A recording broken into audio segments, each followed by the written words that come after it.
Hello and welcome to ILTV's Israel Daily. I'm Aaron Porras, and coming up in today's newscast, Prime Minister Bennett and other coalition heads fighting to keep their partners in line and the government from collapse. This as former Prime Minister Netanyahu picks up the pressure. Meanwhile, Meretz Party Knesset member Mossi Raz joining us to discuss the recent defection and the coalition's plans to maintain stability. And finally, it's Jewish Diaspora Week. ILTV's Asaf Nissan heading to Jerusalem for the opening ceremonies.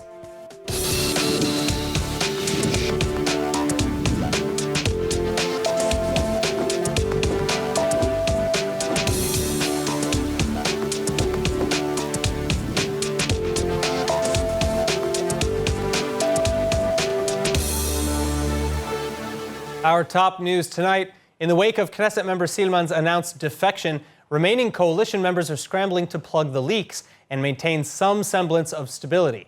But of course, opposition heads are likewise upping their pressures to bring the government down. אני קורא לכל אלה שעדיין יושבים בקואליציה הזאת ויש להם לב ומצפון, חזרו הביתה, חזרו לימין. רק ממשלה לאומית חזקה בהנהגתנו תוכל לשמור על אזרחי ישראל, על מורשת ישראל, על מדינת ישראל. Originally organized for Wednesday night as a rally to address the recent wave of terrorism in Israel, a right-wing rally in Jerusalem led by former Prime Minister Benjamin Netanyahu, transforming into a targeted effort to bring the current coalition government to its collapse.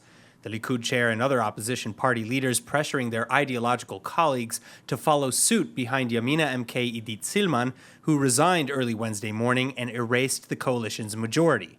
Netanyahu reiterating that they'd be welcomed with open arms and that in any case, it's only a matter of time before the fall. כולם יודעים דבר אחד, אפשר לנסות להסתיר את זה, אפשר בכל מיני תרגילים לנסות לעכב את זה, אבל האמת היא פשוטה. ימיה של הממשלה הזאת ספורים. But far from choosing freely, Prime Minister Naftali Bennett arguing that Silman, quote, simply broke down after, quote, months of horrific verbal abuse and even threats directed towards both her husband and children. In fact, recent reports claiming that Silman's letter of resignation was itself either written with the help of or even entirely by religious Zionism party head MK Bezalel Smotrich, a harsh critic from the opposition. And Smotrich so far refusing to address the accusations. In any case, a fear that Silman's move may inspire a frightened race to defect, the government's immediate goal is now to simply stem the tide and prevent any further resignations. Interior Minister Ayelet Shaked, Deputy Minister Avir Kara, and Knesset member Nir Orbach even meeting overnight to agree on the methods of prevention, reportedly including a vow of open communications, and even the potential of forcing MK Amichai Shikli to retire, Shikli being another intra-coalition critic. However, it's unlikely, at least for now, that this move will be taken. It would only further chip away at the coalition's numbers and put the opposition one hand closer to a successful vote of no confidence.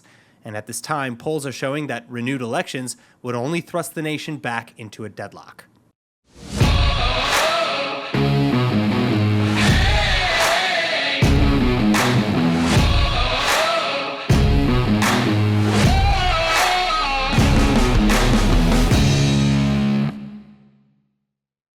Now joining me with more on the crisis in the coalition, editor of Israel National News, Arutz Sheva English, Yoni Kampinsky. Yoni, thank you for joining us. Now starting with reports that Silman resigned under duress. Has anyone heard from Silman in the last 48 hours, and what are her relatives saying? Yeah, actually, she's been talking with relatives, family, friends. She actually met with Rabbi Shmuel Eliyahu. He's the chief rabbi of Tzfat, one of the spiritual and religious leaders of the religious Zionists in Israel, of the right in Israel. And she probably got encouraged by him in terms of her decision and all, and maybe also talking practical, what is the next move?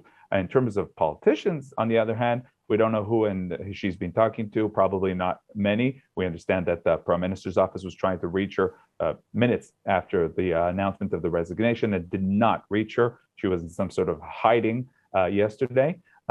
What we do know is that she's in touch with her friends and family. She's in Jerusalem meeting actually this rabbi that I mentioned. So it's not as if she's announced and ran away.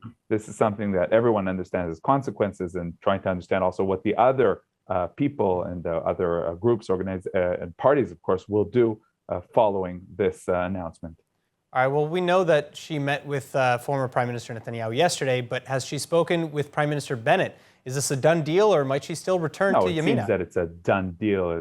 She also gave the... To watch full episodes of ILTV's Israel Daily and tons of other content from Israel, visit our website at iltv.tv or download the ILTV Plus app.